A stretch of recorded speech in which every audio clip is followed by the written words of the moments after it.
All right, today I'm going to go through the interior of my 2024 Maverick XL. And I do have to say it's very, very nice. It's well set up. It's simple to use. So let me start with the center console here. I actually have the Maybach leather kit in here.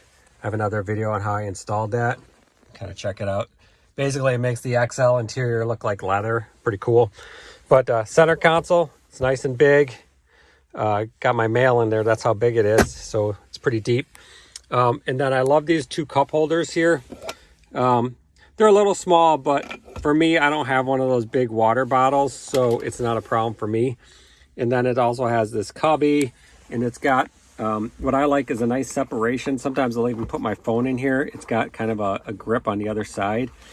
And then it's also very deep. It's got your 12 volt, which is nice. Most people don't use them, but sometimes some of the retro stuff you might need to use. And then it's got your two versions of the USB. And then down here, some people put their parking tab or even a credit card in there. A lot of people ask what that's for. But it's got the transmission, gear shift, electronic brake. And then it's got your driving modes and your traction control. And then what I really like about this vehicle is for a base vehicle, it's pretty nice. It's got basically auto, so you can set it up here to whatever you want, and it'll automatically keep it at that temperature. That works really good. And what I also like is it has an AC button, a recycle button, so you don't have to go through any menus. If you want to change it off auto, you just turn the fan to whatever speed you want, and it'll turn it off auto. You can hit your defrost and it'll turn your defrost on. You want to turn your defrost off, you just push it and it turns it off. And then if you want to turn it off, just click here. The vents are set up very nicely. They're not too high, they're not in your face, which I really like. A couple other things to note is it has this cubby up here and another cubby here. And it's kind of hard to see. It's not super deep. It's actually kind of a weird space, but what people were doing is they're creating with their 3D printer items to put in there, maybe something that would come out or something that would hold a phone or some other hold some other object. So this is kind of modifiable.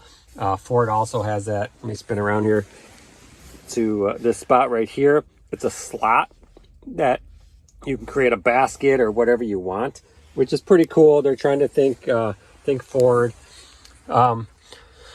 So, and then of course it has all your controls up here, phone, audio, apps. It's not really detailed, but it's got your clocks, your clock, Bluetooth. You got your mobile apps when you have your phone hooked up. So it's got Apple CarPlay and Android CarPlay.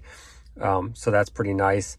The Ford Pass Connect, I don't always have it hooked up because it always, if you don't drive your car a lot, it'll keep activating it and it'll actually wear your battery down.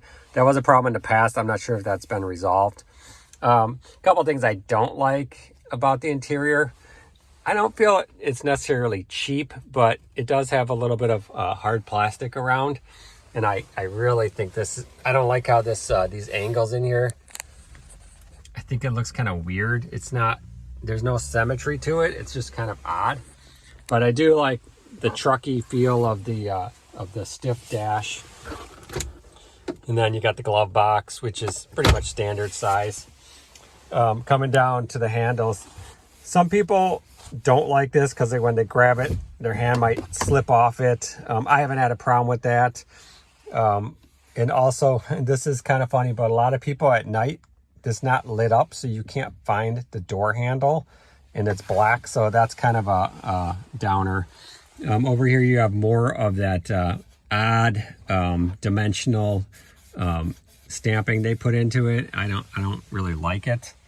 But anyways, wrapping things up, it has your standard cruise control. It's just your basic cruise on the XL. The original 2022 didn't even have cruise. And then here's your menu items. So you have your calls, call talk, but you to change on the screen, you would press this up and down. So my phone's not connected, my audio is off, the driver assist. If you want to look at that, you just hit OK, and it'll take you through the driver assist. So it's got blind spot, pre-collision. You can go through all these controls and do whatever you want with them. The XL is more basic, but you can turn off the blind spot if you don't like how it vibrates or pushes your car over. So if I want to change it, I can go in there and change the intensity of it. There's all sorts of features. I'm just showing you that it has all of this stuff, which is pretty cool. This came with the Ford 360 package, the cross traffic alert, and I believe it was the blind spot warning that came with the Ford 360. So I really like that feature, especially with younger drivers. Some people don't like it, but you have the ability to turn it off. So again, this is the screen I usually like. So this is from when I originally bought it. I have 4,700 miles on this, and my average fuel economy for my hybrid is 48.6. It was at 48.8, but I think that was more with the summer gas mix. But I really like this screen. It tells you how much time you've driven, your range. So over here is your range. That's how much range I have left. I almost just filled it up. I think I started with like 620. But it's pretty cool. I think the biggest range I've ever had was almost 700, which is awesome. And then you can go to, let me go back to settings.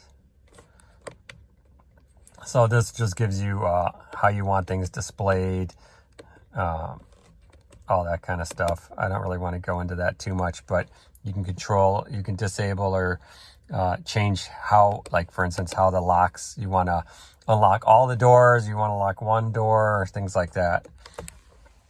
So other things I like about this is the horn. I'm not going to honk it, but the horn is like, it's definitely a truck horn. It's not like some Toyota or Honda that barely beeps.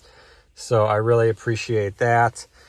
Over here, you got your turn signals, nothing special there. And over here, you have your wipers. Again, nothing special, but you know, it does have the delays that you can change, which makes it kind of nice.